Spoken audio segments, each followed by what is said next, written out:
kita persiapkan di dalam memandikan jenazah tersebut? Nah, yang pertama adalah tempat untuk memandikan jenazah.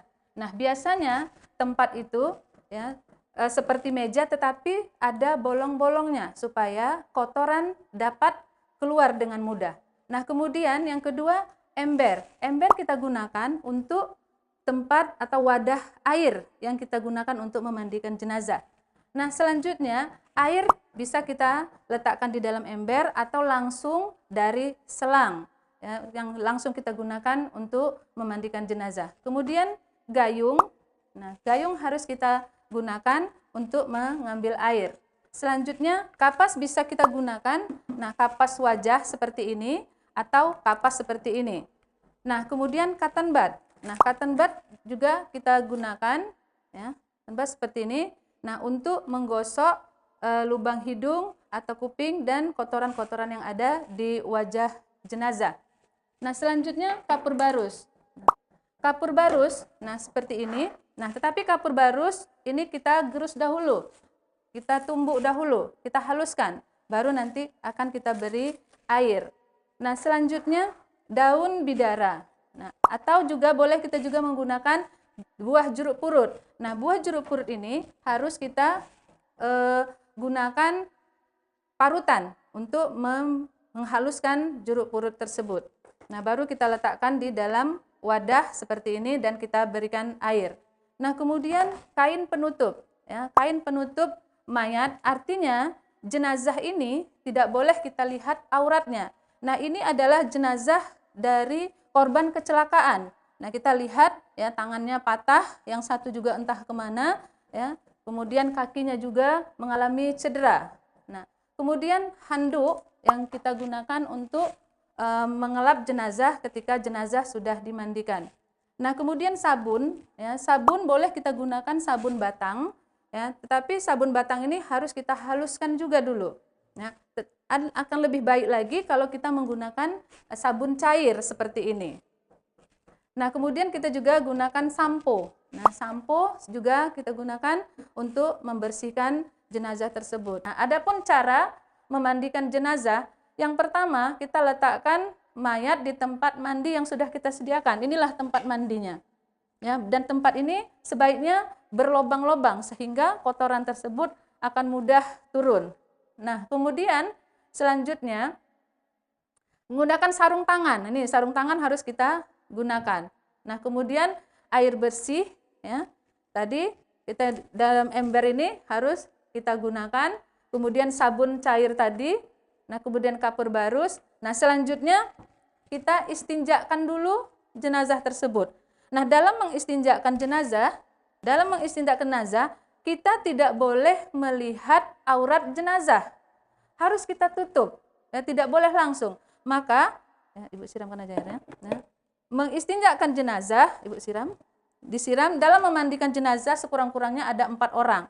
Ya, tetap tidak boleh langsung tangan kita mengena aurat jenazah, tapi harus menggunakan alas. Ya, harus dari dalam, laksanakan. Nah, kita gosok-gosok dari dalam. Air tetap dialirkan. Nah, harus kita istinjakan. Nah, kemudian ya, mayit agak kita dudukkan sedikit, angkat sedikit kepalanya ya, kalau bisa. Ini kan karena jenazahnya korban kecelakaan, sudah tidak bisa lagi kita angkat dia sedikit, tapi tidak apa-apa, sebisanya kita akan lakukan. Nah, kemudian air tetap disiram. Ya, tetap disiramkan air kepada jenazah tersebut sambil kita gosok-gosokkan. Baik di kubulnya ataupun duburnya, dari bawah juga harus kita bersihkan. Nah, kemudian selanjutnya kita membersihkan gigi. Ya. Gigi jenazah harus kita bersihkan. Ya, harus kita bersihkan gigi jenazah. Nah, pelan-pelan. Kemudian lubang hidungnya juga harus kita bersihkan. Lubang hidungnya kita bersihkan. Oke. Kemudian selanjutnya kupingnya juga harus kita bersihkan. Pelan-pelan kita harus membersihkan jenazah tersebut. Nah, selanjutnya kita bisa juga menggunakan kapas ya, ketika membersihkan kotoran-kotoran yang ada pada jenazah tersebut. Nah, terus disiram air terus disiram pelan-pelan. Nah, setelah bersih semuanya, kita anggap bersih semuanya, ya, maka barulah kita siramkan air kepada jenazah mulai dari kepala sampai ke kaki. Kemudian kita pasang niat. Jika jenazahnya laki-laki, maka niat yang dilafalkan adalah nawaitul ghusla lihazal mayyiti fardul kifayati lillahi ta'ala. Jika jenazahnya perempuan, maka lafaz niatnya adalah nawaitul ghusla lihazihil mayyitati fardul kifayati lillahi ta'ala. Nah, kemudian barulah kita siram air dari ujung rambut sampai ke ujung kaki. Nah, kita siram terus air dari ujung rambut sampai ke ujung kaki. Siram sekali lagi, 3 kali. Nah, kemudian kita siram bahagian dari sebelah kanan mayit. Nih 3 kali. Ya, minta saya lihat gambarnya. Nah, nih 3 kali. Nah, kemudian kita lanjutkan dengan menyiram sebelah kiri 3 kali. Nah, 1 kali, 2 kali, nah kemudian 3 kali. Nah, kemudian jenazah kita miringkan ke sebelah kiri. Kita miringkan jenazah sebelah kiri. Nah, kemudian kita siram air. Siram airnya. Kita siram air dari belakang. Ya, dari bagian belakang. Iya, sekali lagi, 3 kali juga. Ya, selanjutnya kita miringkan jenazah ke sebelah kanan dan kita siram dari bahagian belakang sebelah kirinya. Dalam menyelenggarakan jenazah ini, memandikan jenazah ini tidak boleh kuat-kuat, tidak boleh keras-keras. Walaupun sudah meninggal tetapi harus kita jaga. Ya. Nah, kemudian kita siramkan kembali air dari kepala ke ujung kaki. Nah, kemudian sambil kita sabuni, kita beri sabun.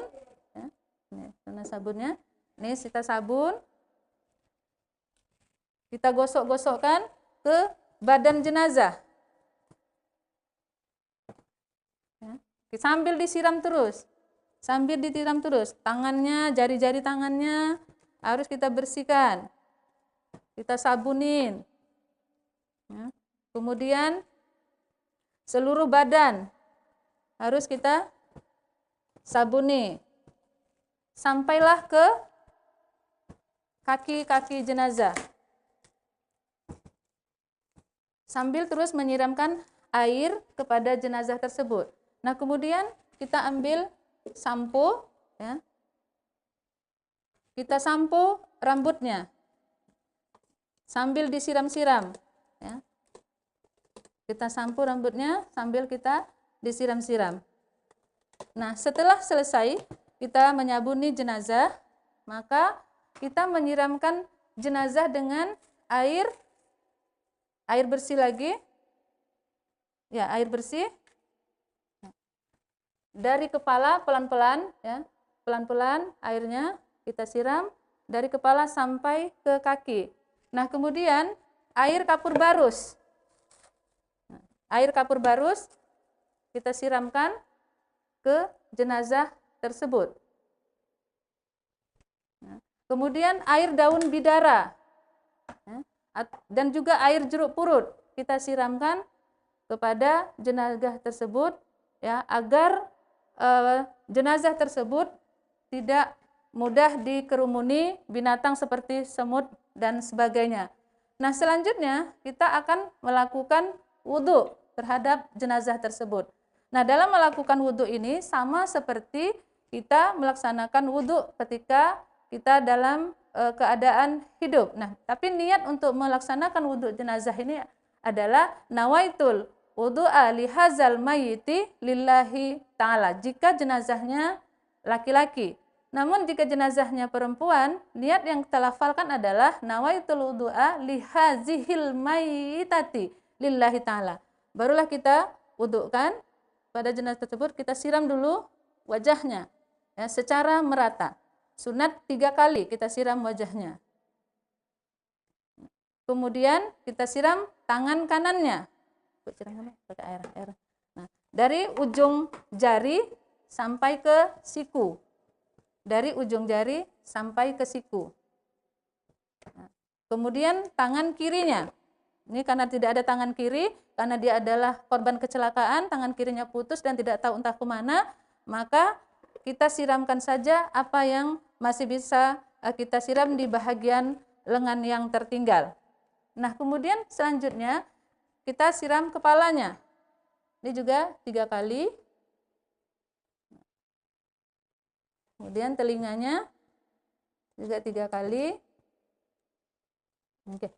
Nah, selanjutnya ke kakinya. Ya, kaki bagian kanan. Ini juga 3 kali. Selanjutnya kaki kiri juga 3 kali.